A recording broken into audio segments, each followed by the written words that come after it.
Who are the best 5 million defenders for FPL? Well, this video is going to tell you.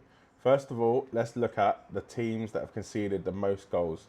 So obviously, Sheffield United, Luton and Burnley are no longer in the league, but West Ham, Forest, Bournemouth are probably teams that we should be avoiding.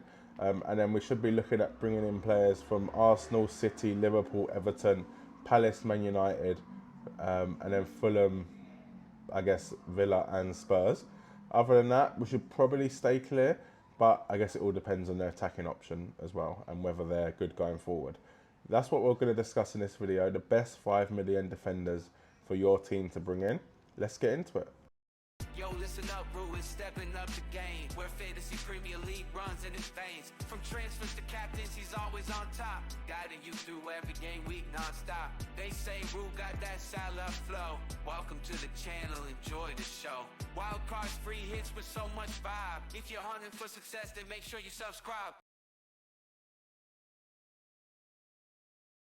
G'day mate, welcome back to the channel. I'm FPL Rue and welcome back to another FPL video. So in today's video, like I said, we're going to be talking about the best 5 million defenders in the game at the minute. And we're going to start with Luke Shaw. So the Man United left back had an injury plagued season last season where he didn't play at all, really. He got 12 appearances, some of them on off the bench though, so not the best. He only got 1 assist, which is, I guess, fair play. You've been injured most of the season, to be honest. He kept 4 clean sheets though when he did play, so maybe that's something to consider, that when he does play, Man United are a little bit more solid. But even if you look on the list I first showed you at the start of the video, Man United weren't actually too bad in terms of goals conceded. You had Arsenal, City, Liverpool, Everton, Palace, and then you had Man United as the 5th best. So pretty good if you ask me, considering they had a really bad season. Obviously, Luke Shaw is not only for clean sheets though, but like I said, with Man United, 58 goals conceded, which they were the 5th in that. And in terms of expected goals, they were 69.6, which is something to take into consideration because that was 16th. So it means they're conceding a lot of shots. They were pretty much on par with Burnley last season, and obviously Burnley went down. But to be honest with you, that meant that they conceded a lot of shots, and it meant Andre Onana was very, very good last year. I know there's all banter about him being a bad keeper, but he was good last season. And I think Luke Shaw being back actually does, funny enough, shore up Man United's defence. I think they're a better team with Luke Shaw in there, going forward and defensively. And if he can stay fit, I think he can be a very nice option at 5 million. If Man United do decide to, I guess, have a better season this year, then a Luke Shaw at 5 million could be an absolute bargain. His attacking threat, we've seen it throughout the years, how good he actually can be attacking wise. We've seen him come back for England in the Euros and play in that final and look very, very good. Like I said, previous seasons has always done it. 1 goal, 4 assists in 22-23 season. 3 assists the one before that. 5 assists the one before that.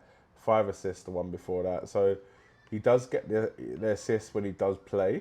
It's just, can he stay fit? That's another question, to be honest with you. I'm not too sure. Also with Luke Shaw, he does take some corners on his side, so can be a good, I guess, addition to having him in your team, not just for clean sheets, not just for goals, but for assists as well. And to be honest, Man United actually have some decent fixtures early on.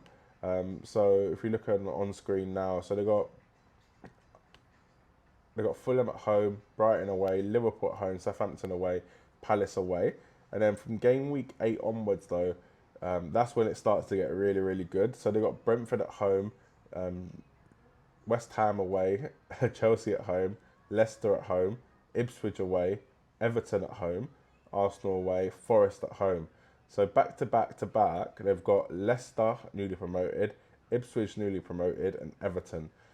For me, that does look very good, and if, like I said, if Luke Shaw can stay fit, he is sure going to be in my team. Let me know what you think in the comment section below, and we'll get on to the next player. So next up, we've got the highest scoring defender last season. It is Cristian Romero, and he does come in at 5 million as well, which for me does seem like a little bit of a bargain if Spurs do decide to shore up the defence. So I don't know if you've seen my previous video of the 5.5 million defenders, but I did mention Pedro Porro, and Pedro Porro is obviously 5.5 million. That's why he's in that video. But Romero coming in at 0.5 million cheaper than him could be a nice option to go for if Spurs do carry on and being terrible defensively. Then absolutely not. But if they start to shore things up, coupled with Romero's attacking threat from set pieces especially, then it could be a nice option to go for. Like I said, Spurs defensively not great. Romero only got 7 clean sheets. Spurs in total weren't that far behind him. I think they only got, they got 7 as well actually. And then in terms of kind of goals conceded, they were pretty bad. 61 goals conceded, which is the 6th best. And then expected goals conceded was 63, which is the 13th best. So, yeah, not great for Spurs. But if they do shore up the defence, I think Romero and Porro could be an option. But Romero just a little bit cheaper.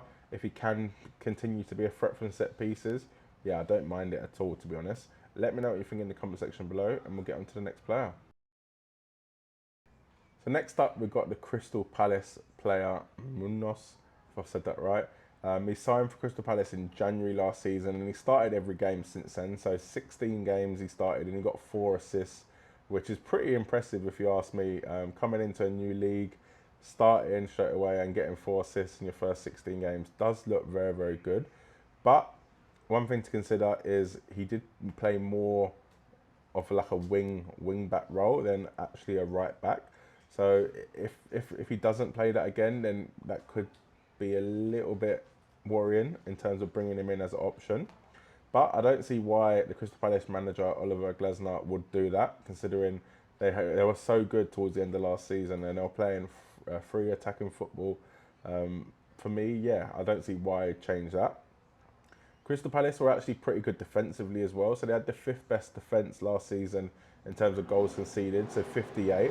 So that was less than Spurs, less than a few other teams like obviously Chelsea, less than Man United, well the same as Man United, less than Villa, who we seem to have a decent defence, less than Newcastle. So really, really good last season for Crystal Palace in terms of goals conceded. So you know his potential for a clean sheet is pretty high.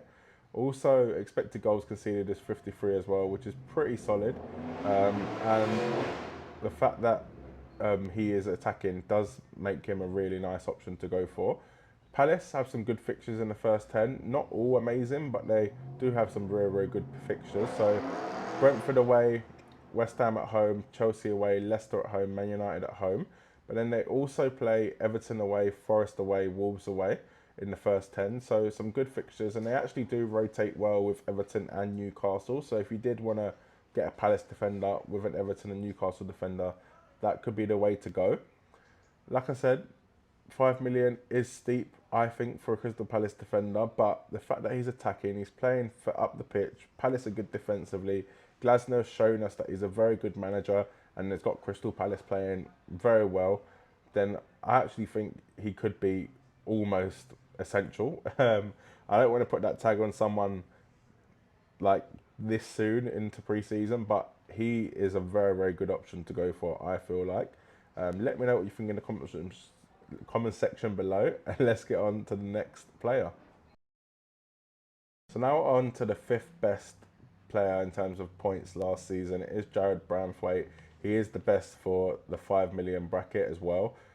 Last season, I think it was about 4 million to be honest, and he was a real bargain, to be fair, with how good Everton were defensively.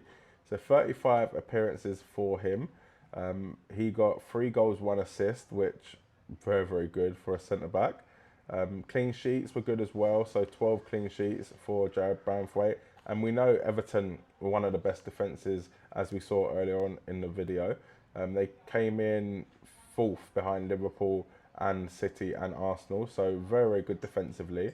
And I can only see that getting better. Another year under Sean Dyche, another year for Jarrad Branthwaite to kind of bed in, because don't forget, this was his first proper, I guess, season. He had maybe a couple appearances off the bench last season, a few seasons ago, but this is his first proper season. And for me, I do like him as an option, to be fair. The 5 million price point is quite high, but we've seen him get 4 attacking returns. We've seen Everton very good defensively previously. We've seen they don't, I guess, concede a lot of shots or a lot of chances. So for that reason, I do like Jarrad Branthwaite. The fixtures worry me, to be honest, the first few. But like I said previously, they do rotate well with Crystal Palace. So Brighton at home, Spurs away, Bournemouth at home, Villa away, Leicester away. So some good fixtures in there. And obviously, like I said, they do rotate really well, Crystal Palace. So where Branthwaite has Spurs away, Palace have West Ham at home. And when Branthwaite has Villa away, Palace have Leicester at home. So a very nice rotation there. And potentially you could double up with these two and go for both of them. But again, let me know what you think in the comment section below. For me, he is a very, very good player to bring into your team. So I did want to mention Marcus Senesi, not because of Bournemouth's defensive capabilities, because they're not really up there in terms of solid defensives, because they only kept six, well, Senesi kept 6 clean sheets last season. But look at that attacking threat. 4 goals, 5 assists from a central defender. Does look very, very nice, to be honest. And for 5 million, I think he can be an option at some point. So especially at the start of the season. So Forest away, Newcastle home, Everton away, Chelsea at home, Liverpool away. So obviously it's not the best fixtures, but again, he does rotate well with other options. Potentially Palace is a good option as well. However, it's just a defence for me. I don't want to be bringing in a 5 million defender that has very little chance of clean sheets, but he is up there for attacking returns. And I think with the, I guess, extension of play, with the added on time, we're going to see less and less clean sheets, I feel like. And I think we're going to be relying more on goal scoring defenders. And for me, Senesi's up there with some of the best. With 4 goals, 5 assists, like I said, it's very, very good for a Bournemouth defender. And there is I guess, a team out there that might have him in just to rotate for that Forest at home game, for that Everton away game, for even that Chelsea and Newcastle at home game, because they're not terrible fixtures. And I can only see Bournemouth getting better, to be honest with you.